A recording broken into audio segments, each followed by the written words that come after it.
बातमी पुण्यातल्या अपघाताची। पुण्यामध्ये खासगी हेलिकॉप्टरचा भीषण अपघात झाला।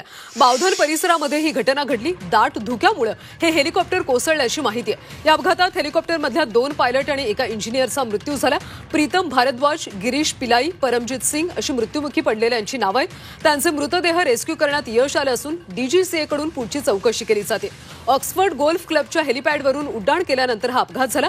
विशेष म्हणजे राष्ट्रवादी काँग्रेसचे प्रदेशाध्यक्ष सुनील तटकरेंना आणण्यासाठी हे हेलिकॉप्टर जाणार होतं अशी माहिती मिळते।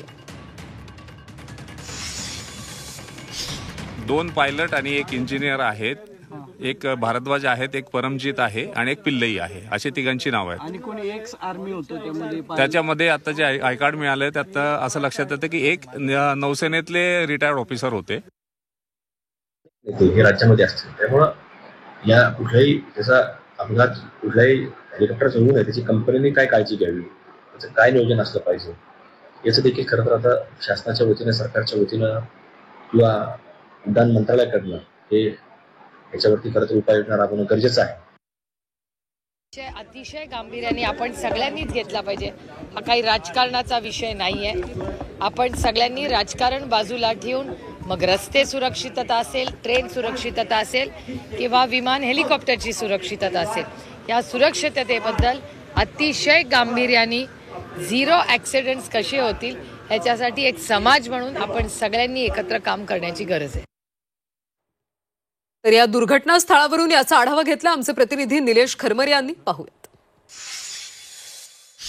पुण्यामध्ये जे हेलिकॉप्टर क्रॅश झालेलं आहे त्याच ठिकाणी मी आहे। बावधनमधला हा डोंगर परिसर आहे। या ठिकाणी तुम्ही पाहताय की हे हेलिकॉप्टर या ठिकाणी 7:30च्या सुमारास क्रॅश झालं। खरं तर हे हेलिकॉप्टरनी या ठिकाणून उड्डाण घेतली होतं। याच साईडला 1-1.5 किलोमीटरवर त्याचं हेलिपॅड होतं आणि त्या ठिकाणूनच त्यांनी उड्डाण घेतली। मात्र काही मिनिटातच त्या ठिकाणी उड्डाण घेतल्यानंतर त्यांनी या ठिकाणी 1.5 किलोमीटरच्या अंतरावर येऊन ते क्रॅश झालं। सकाळी धुका असल्याचं या ठिकाणी सांगण्यात येत आहे। खरं तर तांत्रिक बिघाड सुद्धा असू शकतो।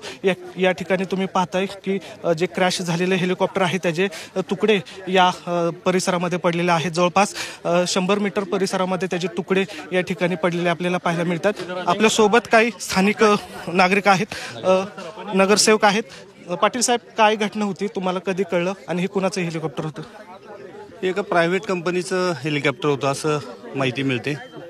हे सकाळी साधारण 6:45च्या दरम्यान इथून टेकऑफ झालं आणि काही सेकंदातच, काही मिनिटातच हे कोसळलं। अपघात झालेल्या ठिकाणी जी टेक्निकल टीम असते ती या ठिकाणी पोहोचलेली आहे आणि नेमका अपघात कसा झाला याची ती चौकशी करत आहेत आणि पूर्ण तपास करण्याचा प्रयत्न या ठिकाणी सुरू असल्याचं आपल्याला पाहायला मिळतोय। कॅमेरामन नितीन सांडबळसह निलेश खरमरे, झी मीडिया, पुणे।